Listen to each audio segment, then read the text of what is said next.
Regional.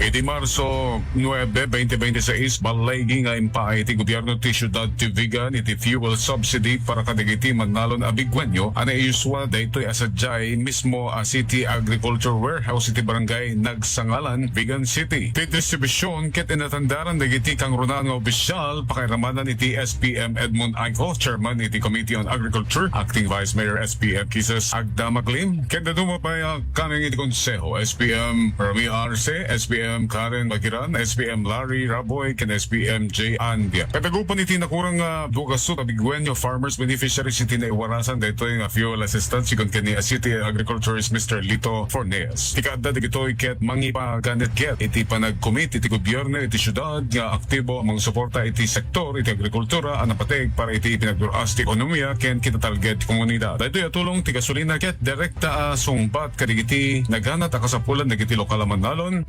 pakita iti dedikasyon iti syudad amang pataod iti produktibidad ken kinaandor iti uneg ti komunidad ti agrikultura. Damag Regional para iti IFM News, Idol Shanti Papi Tatak. IFM IFM News.